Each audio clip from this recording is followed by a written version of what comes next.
It's the middle of August, and as we've told you, in much of the country, it's hot. And naturally, many of us reach for our shorts. But exactly how did this article of clothing become so essential? Mo Rocca has the long and the shorts of it. 2.5 million people is the estimated number at Coney Island during the heat wave. The summer of 1936 wasn't just hot, it was dangerously hot. Heat sweeps the nation and costs 1,000 lives. At least 5,000 people ended up dying from heat-related causes. New York City, Baltimore, Columbus, Ohio, Lexington, Kentucky, Minneapolis. I mean, cities were hammered. Jeff Williams is the author of The Summer of Death, about that great heat wave.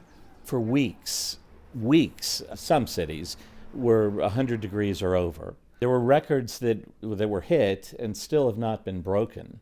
Since air conditioning wasn't in most homes, many people resorted to sleeping in movie theaters or even outdoors.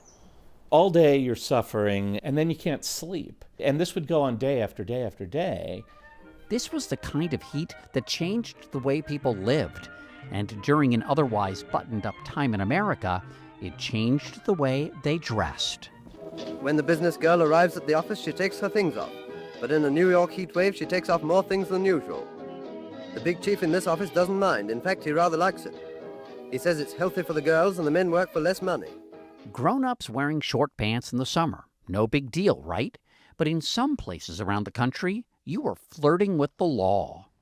Were you aware that shorts were such a controversial issue in the city of Yonkers? No, I was not. So they're called jorts. Okay. Like jeans and shorts. I understand. In Yonkers, New York, where Mike Spano is mayor, wearing shorts wasn't once just taboo, it was illegal. The summer before the heat wave, in 1935, Yonkers Alderman William Slater led the city council to ban, among other things, halter tops and shorts from the city's streets. Violators could face a $150 fine and 30 days behind bars. William Slater seemed to care so much about stopping people from wearing shorts. Do you think at home he was wearing shorts, actually, behind the scenes? Is that usually the case? Always. It's always the case. At one point, there were 10 police officers assigned to the anti-shorts patrol.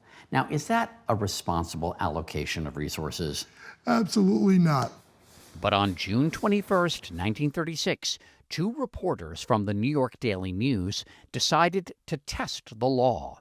After arriving in Yonkers wearing shorts, they were carted away by police. They asked that they be arrested. A little bit of public disobedience. Yeah. Because they wanted to right what they saw as a wrong.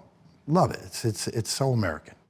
They were fined $10, but after a lengthy court battle, their conviction was overturned and the law thrown out. In 1937, a new modesty ordinance was passed, but that too was short-lived. It was scandalous to show legs during certain eras. Aaron Black teaches costume design history at New York University's Tisch School of the Arts. This is a pair of what were called pumpkin hose or pumpkin breeches. During the Elizabethan era, she says, men wore these with stockings. They kept their poofy shape because they were stuffed with sawdust and horsehair. And in the summer in England, bugs thought it was a great place to live. So you could have an infestation problem in your pumpkin house. By the late 1800s, the only people wearing shorts were young boys. But during World War I, British soldiers stationed in sweltering Bermuda liberated their lower legs. The soldiers would take their army knife and cut their own pants off at the knee. Wow. And thus was born Bermuda shorts. The invention of Bermuda shorts is also a climate story, in a sense, right? Correct. They couldn't stand the heat. They had to do something.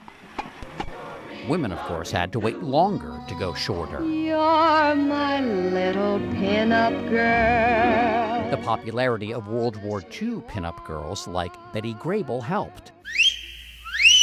And by the 1950s, shorts were short. We wear short shorts.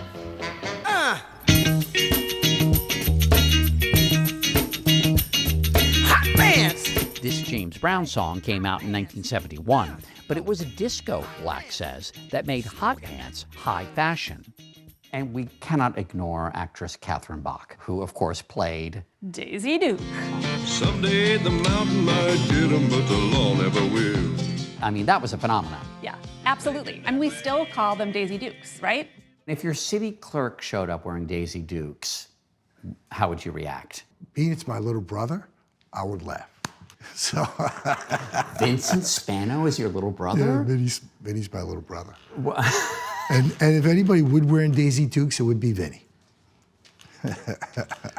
These days, shorts are worn just about everywhere, even at work, even by Mayor Mike Spano in the city where they were once forbidden.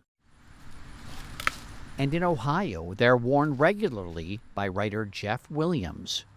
Oh, I love them. I mean, I have thought so many times that if I went back to 1936, that summer, I would have been doomed. Indeed, this summer's weather has given us a lot to complain about, but we can all be thankful for shorts.